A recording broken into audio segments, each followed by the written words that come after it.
The anticipation for the Valentine's Day party in our small town, nestled between towering mountains, was palpable. My best friend, Jake, and I were determined to make it a night to remember. Our excitement was infectious as we dressed up for the occasion, he in a sharp suit and I in a crimson dress that seemed to shimmer in the soft glow of the evening. The venue was an old community hall, adorned with heart-shaped decorations and an air of romantic anticipation. Couples swirled around the dance floor, lost in the magic of the moment. Jake and I joined the festivities, our laughter and the music creating a symphony of celebration. As the night unfolded, we noticed a subtle unease in the atmosphere. Whispers circulated about the tragic events that had befallen our town on a Valentine's Day long ago, the mining accident, the vengeful Harry Warden, and the chilling murders that followed. The legend had become an indelible part of our town's history, a dark undercurrent beneath the veneer of celebration. Ignoring the warnings, we continued to dance and revel in the festivities. The pulsating rhythm of the music enveloped us, momentarily drowning out the echoes of the past. However, as the night wore on, a sense of foreboding crept over us, casting a shadow on the joyous atmosphere. In a lull between songs, the room seemed to hush into an unnatural silence. The flickering lights cast eerie shadows across the dance floor, and a chill settled over the room. The air was thick with an unspoken fear, as if the ghost of Harry Warden still lingered in the corners, watching, waiting. Suddenly, the music screeched to a halt and the lights dimmed. The collective gasp of the crowd echoed through the hall as a figure emerged from the shadows, a man clad in mining gear, a rusty pickaxe gripped in his gloved hand. The gasps turned into panicked screams as the realization dawned: Harry Warden had returned. Chaos erupted as the crowd scrambled to escape the phantom of the past. Jake and I found ourselves caught in the tide of panic, desperately trying to navigate the sea of terrified faces. The air was thick with the scent of fear, and the ominous presence of the masked figure sent shivers down my spine. In the frenzy, Jake and I were separated. I stumbled through the panicked crowd, my heart pounding in my chest. The dimly lit corridors of the community hall felt like a labyrinth, and the distant echoes of the ongoing chaos only heightened the sense of isolation. As I turned a corner, I collided with a frantic partygoer, her eyes wide with terror. She frantically relayed that the exit was blocked, and the only way out was through the winding maze of backstage corridors. With a shared sense of urgency, we pressed on together, our footsteps echoing in the empty halls. The backstage area was a maze of narrow passages and hidden alcoves. The dim emergency lighting cast long, distorted shadows, and the distant sounds of the party became a distant memory. The oppressive silence was broken only by our hurried breaths and the occasional distant scream. As we navigated the labyrinth, a sudden realization struck: we were not alone. The echoing footfalls of another presence seemed to shadow our every move. Panic set in as we quickened our pace, the disorienting maze becoming a claustrophobic nightmare. In the dim light, we glimpsed the ominous figure ahead, the unmistakable silhouette of a man in mining gear. The pickaxe gleamed in the feeble light, a cruel reminder of the horror that loomed. The mysterious figure vanished around a corner, leaving us in a state of heightened dread. The maze seemed to twist and turn, leading us deeper into the bowels of the community hall. The air grew colder, and a palpable sense of malevolence enveloped us. The occasional glimpses of the masked figure became more frequent, each encounter sending shockwaves of terror through our already frazzled nerves. Our desperate flight led us to a forgotten chamber, a room cloaked in darkness. The air hung heavy with the stench of decay, and the walls seemed to close in. In the center of the room stood a rusted mine cart, a relic of the town's industrial past. The figure materialized once again, blocking our only exit. With no other choice, we faced the masked intruder. The eerie glow of the emergency lights cast distorted shadows on his face, revealing nothing but an impenetrable darkness beneath the hood. The room echoed with his heavy breathing, a sound that seemed to reverberate from the depths of a haunted mine. In a guttural whisper, the figure spoke, weaving a tale of vengeance and retribution. He claimed to be the spirit of Harry Warden, cursed to roam the halls until justice was served. The very essence of the town's tragedy seemed to manifest in his words, and the weight of the past bore down on us. The room seemed to warp and contort, the boundaries between reality and nightmare blurring. The masked figure approached with deliberate steps, the pickaxe raised, its gleaming edge reflecting our fear-stricken faces. In that chilling moment, time seemed to stand still. With a sudden burst of courage, we made a desperate dash for the mine cart, evading the swinging pickaxe by inches. The figure pursued with relentless determination, the echoing footsteps a haunting accompaniment to our panicked flight. The chamber became a labyrinth of fear, the mine cart our only hope for escape. As we scrambled into the cart, the figure closed in, his ominous presence filling the chamber. With a surge of adrenaline, we pushed the cart into motion, hurtling through the dark corridors of the community hall. The sensation was disorienting, the flickering lights creating a hallucinatory dance of shadows. The maze of passages blurred as we sped through the bowels of the building, the relentless pursuit of the masked figure never far behind. The rhythmic clatter of the wheels against the tracks became a nightmarish symphony, each turn intensifying the sense of impending doom. Suddenly, the cart emerged into the main hall, the panicked screams of the remaining partygoers echoing through the cavernous space. The figure pursued us, the pickaxe raised for a final, fatal blow. In a desperate bid for survival, we veered off the main track, crashing through a barricade and sending the cart careening into the darkness below. The impact jarred us, the world spinning as we tumbled into the unknown abyss. Darkness enveloped us, the echoes of the party and the masked figure fading into an eerie silence. For a moment, we were suspended in a void, unsure if we had escaped the clutches of the supernatural horror that had befallen us. As consciousness returned, we found ourselves in the bowels of the abandoned mine beneath the community hall. The air was stale, and the oppressive darkness seemed to swallow us whole. The mine, long forgotten and sealed off, now held the remnants of a past that refused to die. Our surroundings became a nightmarish tableau, rusty tools scattered across the cavern floor, discarded helmets, and the skeletal remains of long-forgotten miners. The oppressive weight of the mine's history pressed down on us, a tangible reminder that the horror we had faced was intertwined with the very fabric of our town. The echoes of the masked figure seemed to linger, the air thick with an otherworldly energy.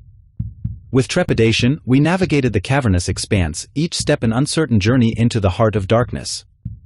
The mine revealed hidden chambers, their walls adorned with faded symbols and cryptic messages that hinted at a malevolent force lurking within. As we ventured deeper, the mine seemed to come alive with unseen whispers, the tortured cries of the past reverberating through the tunnels. Shadows danced on the walls, taking on grotesque forms that seemed to mock our presence. The boundaries between reality and nightmare blurred, and the oppressive weight of the supernatural pressed down on us. In the heart of the mine, we stumbled upon a cavernous chamber, a macabre shrine adorned with the remains of the past. The walls were lined with photographs of the tragic mining accident, the faces of the lost souls frozen in eternal sorrow. In the center stood an altar, a chilling tableau of bones and broken tools, a silent testimony to the horror that had unfolded. As we took in the grotesque scene, the masked figure materialized once again. The hooded silhouette seemed to meld with the shadows, the pickaxe gleaming with an otherworldly light. In a voice that echoed through the cavern, he spoke of the curse that bound him to the mine, the restless spirits seeking retribution for the sins of the past. The cavern became a battleground between the living and the supernatural. The figure lunged with an unearthly strength, the pickaxe a deadly extension of his vengeful will. With every swing, the air resonated with the echoes of the tragic past, the very walls bearing witness to the horrors that unfolded. Desperation fueled our fight for survival. We navigated the treacherous terrain, using the mine's uneven topography to evade the relentless onslaught.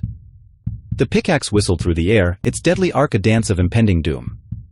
In the suffocating darkness, we fought to break free from the clutches of a curse that refused to be forgotten. The altar became the focal point of the supernatural struggle. As the masked figure closed in, a surge of energy seemed to emanate from the chilling tableau. The very fabric of the mine trembled, and the tormented spirits that lingered in the shadows seemed to rally against the vengeful force that sought to perpetuate their suffering. With a final, desperate effort, we disrupted the macabre altar. The bones and relics scattered, and the masked figure recoiled in a moment of disorientation. The very essence of the mine seemed to rebel against the curse, the walls pulsating with an otherworldly energy. In a blinding flash, the masked figure dissipated into the darkness, his vengeful presence swallowed by the supernatural currents that surged through the mine. The air hung heavy with a deafening silence, broken only by our labored breaths and the distant echoes of the supernatural struggle. As we stumbled out of the mine, the first rays of dawn bathed the town in a soft, hopeful light. The community hall stood silent, its walls bearing witness to the horrors that had unfolded within.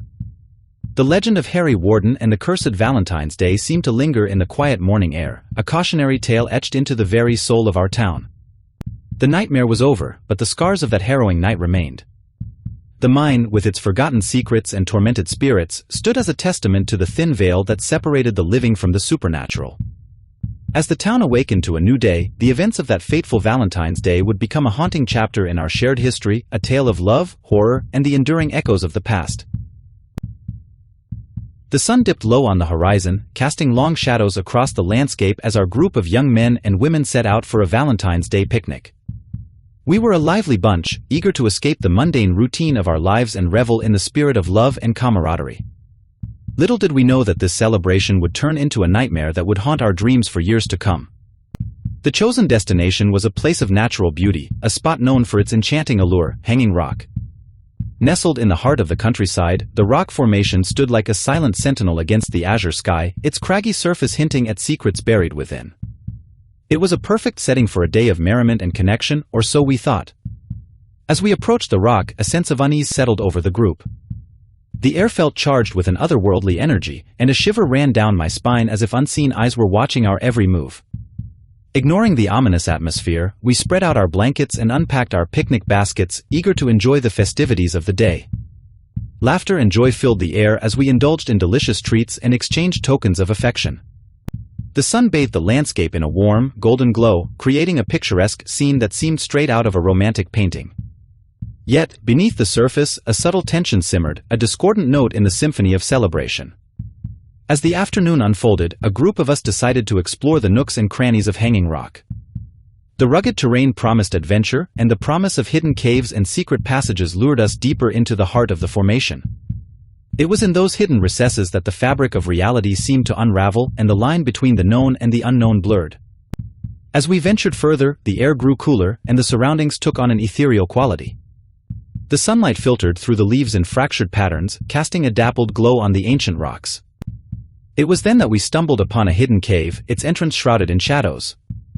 Curiosity overcame caution as we entered the cave, the darkness enveloping us like a suffocating embrace. The air within was thick with an otherworldly stillness, and the flickering light of our flashlights danced eerily on the rocky walls.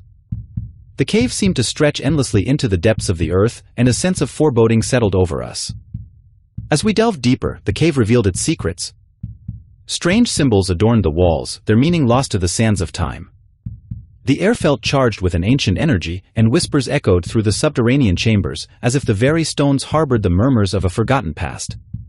Suddenly, the cave opened into a vast cavern, its dimensions beyond anything we could have imagined. In the center stood a formation of rocks that seemed almost deliberate in their arrangement. It was a chilling sight, an altar of sorts, surrounded by an aura of otherworldly energy. A sense of unease settled over the group, and an unspoken understanding passed between us. The cavern held a darkness that transcended the physical, a malevolent force that seemed to pulse with a life of its own. As we attempted to retreat, the entrance to the cave vanished, leaving us trapped in the subterranean maze. Panic set in as we realized the gravity of our situation. The once familiar walls of the cave seemed to twist and contort, leading us in circles that defied all logic. The whispers grew louder, morphing into ghostly wails that reverberated through the cavern. The air itself seemed to thicken with a palpable sense of dread. Hours passed in a nightmarish blur as we stumbled through the labyrinthine passages. Hunger and exhaustion gnawed at us, and the flickering flashlights cast long, distorted shadows on the cave walls.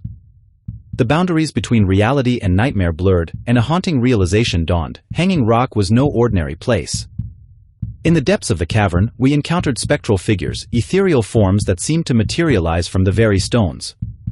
Their eyes held a vacant emptiness, and their movements were like whispers in the shadows. It was as if the spirits of a bygone era had awakened, drawn forth by the intrusion of the living into their sacred domain. As we pressed on, the cavern seemed to expand and contract, the very fabric of space distorted by an unseen force. The oppressive atmosphere weighed on us like a heavy cloak, and the air grew colder with each passing moment. It was as if the rock itself held us captive, a malevolent entity feeding on our fear and desperation. The group began to fracture as the relentless journey took its toll. Friendships strained, and the once jubilant atmosphere gave way to hushed murmurs and fearful glances. The shadows seemed to close in, and the walls echoed with the distorted laughter of unseen entities. In the heart of the cavern, we stumbled upon a chamber that defied all reason. An otherworldly glow emanated from the walls, casting an eerie luminescence on the surroundings. In the center of the chamber, a pool of inky blackness pulsed with a hypnotic rhythm, as if it held the secrets of the cosmos within its depths. As we approached the pool, a spectral figure emerged from the shadows, a silhouette of a woman, her eyes hollow and devoid of emotion. Her ethereal form seemed to hover above the pool, and a haunting melody filled the air. It was a lament, a mournful tune that spoke of forgotten tragedies and unfulfilled destinies. The woman's voice echoed through the cavern, recounting tales of love and loss, of souls ensnared by the ancient magic of Hanging Rock. She spoke of a curse that bound the living to the realm of the dead, a curse that demanded a sacrifice to appease the restless spirits. The revelation sent a chill through our already frayed nerves. The cavern became a stage for a macabre drama, the spectral woman a puppeteer manipulating the strings of our fate. The pool before us seemed to beckon, its inky depths promising release from the nightmarish labyrinth. Desperation set in as we grappled with the choices before us. The whispers in the shadows grew louder, urging us towards the pool. The very fabric of reality seemed to warp, and a surreal understanding settled over the group. Hanging Rock was a realm suspended between worlds, a bridge between the living and the dead. As the first among us approached the pool, a profound stillness enveloped the cavern. The spectral woman's voice rose in a mournful crescendo, and the air crackled with an otherworldly energy. The sacrifice unfolded before our eyes, a ritual that transcended the boundaries of time and space. The moment the sacrifice was complete, a profound change swept through the cavern. The walls seemed to breathe with a life of their own, and the ethereal glow intensified. The remaining members of our group stood paralyzed, their faces etched with a mixture of horror and resignation. I felt the pull of an unseen force as I approached the pool. The whispers in the shadows became a cacophony, urging me towards the inky depths. The spectral woman's voice echoed in my mind, recounting a tale of love and betrayal that mirrored the tragedies of centuries past. In that surreal moment, I made a choice to defy the ancient curse and the malevolent forces that sought to claim us. With a surge of determination, I turned away from the pool and faced the haunting figures that surrounded us. The cavern trembled with an unseen force as the spirits recoiled from my defiance. The walls seemed to ripple, and the very fabric of Hanging Rock protested against the intrusion. In a blinding burst of light, the entrance to the cave materialized before us, as if the rock itself relented, releasing its captives. We stumbled out into the cool night air, the distant stars twinkling overhead. The horrors of the cavern were behind us, but the scars on our souls would linger. The group that had entered the cave had been forever changed, each member carrying the weight of an otherworldly experience that defied explanation. As we made our way back to the picnic site, the moon cast an eerie glow on Hanging Rock.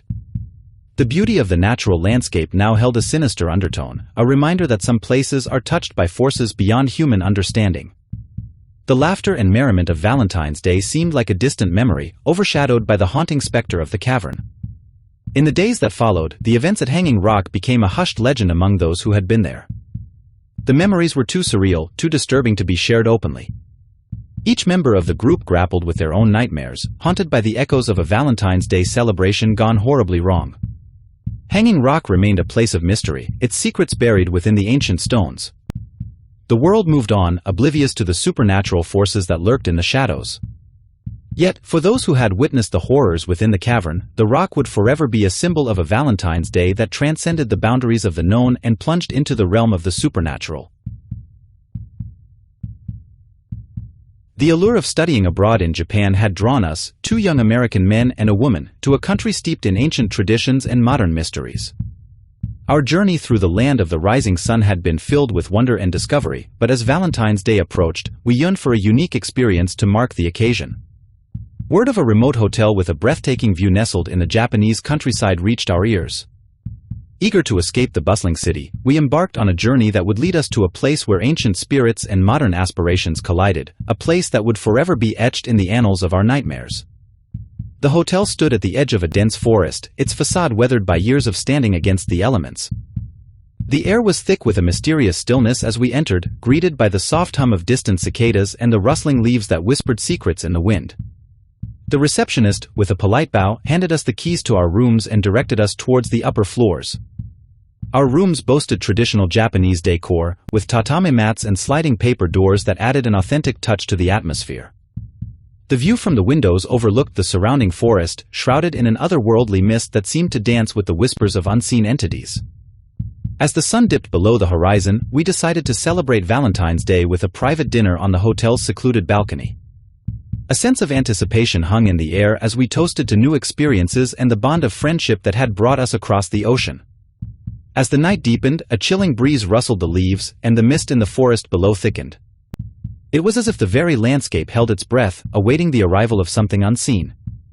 Ignoring the subtle signs, we immersed ourselves in laughter and conversation, oblivious to the ancient forces that stirred in the shadows. The tranquility of the evening shattered when a soft, haunting melody drifted through the air. It seemed to emanate from the depths of the forest, a lament that echoed the sorrowful tales of ages past. A hush fell over our group as we strained to identify the source, our eyes drawn towards the spectral mist below. The melody persisted, weaving a tapestry of melancholy that tugged at the edges of our consciousness. Against our better judgment, curiosity gripped us, and we ventured towards the edge of the balcony, peering into the mist-shrouded forest below. The haunting melody grew louder, its ethereal notes resonating with an unseen energy. In the depths of the mist, figures emerged, ghostly apparitions that seemed to materialize from the very fabric of the night. Their movements were graceful, like wraiths dancing in the moonlight, and their eyes held an emptiness that sent shivers down our spines. The realization struck, we were witnessing a manifestation of the ancient curse that clung to the land. As the spectral figures drew nearer, their faces became clearer, visages of sorrow and anguish etched into the fabric of the mist. The air grew colder, and an invisible force gripped our hearts, filling the night with a palpable tension. In that moment, we were not alone on the balcony. We were witnesses to a supernatural spectacle that defied the laws of the living. The ghostly figures continued their spectral dance, their movements synchronized with the haunting melody that hung in the air. A sense of foreboding settled over us, and the realization dawned: the hotel, like the cursed house in the Japanese horror film, held a dark secret, a legacy of pain and tragedy that transcended the boundaries of time. Unable to tear our eyes away from the supernatural display, we stood in a silent trance as the ghostly figures swirled in the mist below. The air crackled with an unseen energy, and the very fabric of reality seemed to warp as the hotel itself became a conduit for the ancient curse.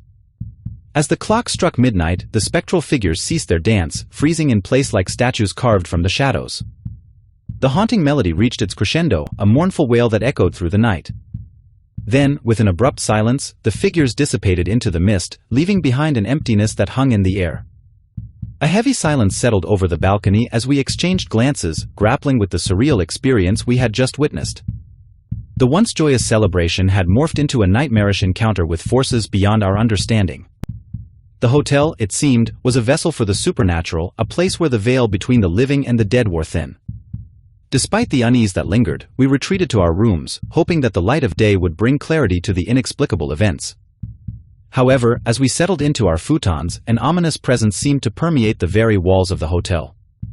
The air itself felt charged with an ancient energy, and sleep remained elusive in the face of the haunting memories that danced on the edges of our consciousness. The hours passed slowly, the darkness outside our windows seemingly eternal. As the first light of dawn filtered through the paper doors, we gathered in the common area, each face mirroring the unease that gnawed at our souls. The hotel, once a haven of tranquility, now held a malevolent aura that clung to the air like a curse. Driven by an insatiable curiosity, we sought answers from the hotel staff, only to be met with hushed whispers and nervous glances. The receptionist, with a troubled expression, spoke of a local legend, the tale of a forbidden love that had unfolded centuries ago, leaving behind a curse that stained the land. As the story unfolded, we learned of a tragic romance between a forbidden couple, their love thwarted by societal expectations and familial obligations. The woman, consumed by grief and rage, invoked an ancient ritual in a desperate bid to bind her soul to the land. The curse, born from the depths of her anguish, had endured through the ages, claiming the lives of those who dared to disturb its slumber. The realization struck like a chilling gust of wind: our Valentine's Day celebration had unwittingly awakened the dormant curse that lingered in the heart of the hotel. The ghostly figures, the haunting melody, and the palpable unease that hung in the air were manifestations of a supernatural force that sought retribution for the sins of the past.